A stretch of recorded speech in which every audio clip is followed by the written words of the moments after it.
All right, well, for those of you who don't know, KFJC is a 52-year-old non-commercial FM radio station broadcasting from Foothill College in Los Altos. The station is managed and operated entirely by students and plays what iTunes catalogs it as an eclectic assortment of music. You know, that's been 20 seconds. Is it broken?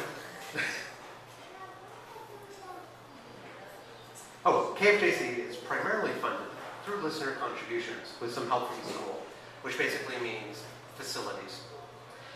Essentially, there are a couple of ways of helping the station.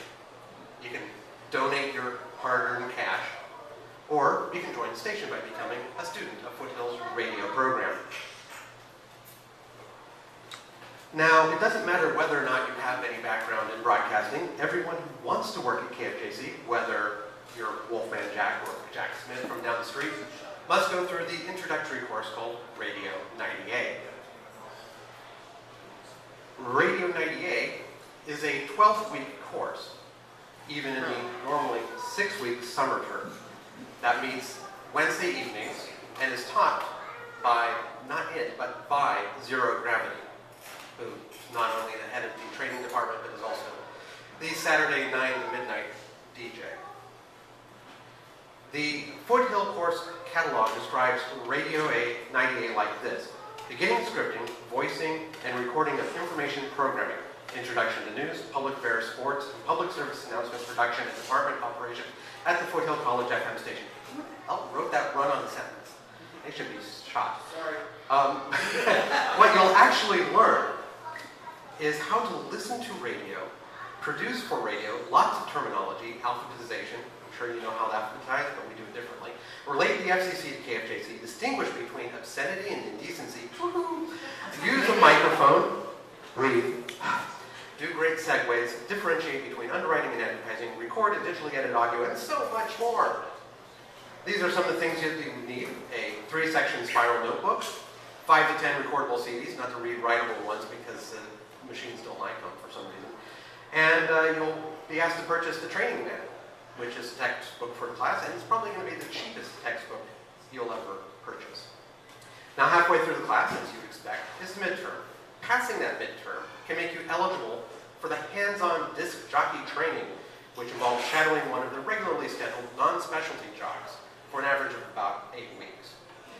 While with your assigned trainer, you will refine your media filing skills, get back to alphabetization again, how to best place yourself in front of a microphone, learn to read PSAs, how to operate the equipment, executing an emergency alert system test and messages, giving away tickets, and correctly filling out those pesky broadcast logs. Another thing that you'll need to figure out before you hit the airwaves is what to call yourself. Some people incorporate their actual name. Who here remembers audio video on Live 105? Well, her real first name is Video. Or maybe an interest. We have a DJ called Number 6. Guess what his interest is. Or just a plain old pun, like Rick O'Shea. I had a little bit of difficulty because back in the 90s, I was on KALX as The Prisoner. So we already had Number 6. I couldn't take that. Kenny Everett there in the middle was a UK DJ called Cuddly Ken. That was nixed by my darling wife over there. And so I settled on my recent, at that time, stint as a knight of the log table and called myself Circumference. So now you have an area, and you're shadowing a DJ. What's next? Well, to graduate from training, you need to do some supervised solo work. This includes a 30-minute and 2 60-minute segments of your trainer's show.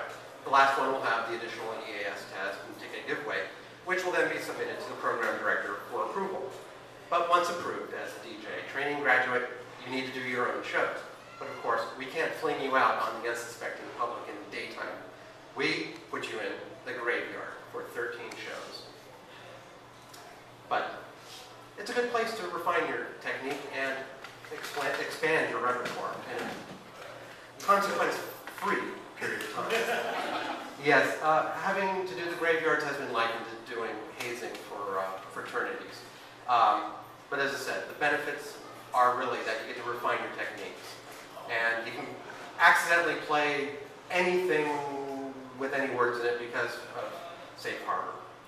Once you've graduated from the 13 weeks of the graveyard, you'll be a full-fledged DJ and can apply for any one of the open shifts or fill in for them on a routine basis. But of course, there's always a requirement to having a permanent shift. And you need to perform a minimum of 8 hours of work per week, doing other things at the station. So do you remember this notebook earlier, back in, what, slide 7? Well, you'll need this not just for Radio 98, but that will also be your 8-hour book, which is where you record all of your work that you do for the station. But what can you do to fill out your 8-hour book? Well, you can produce spots, write public service announcements, liaise with local clubs for tickets, work the KFJC table at concerts and events, and pick up trash, yes, trash, along Highway 280.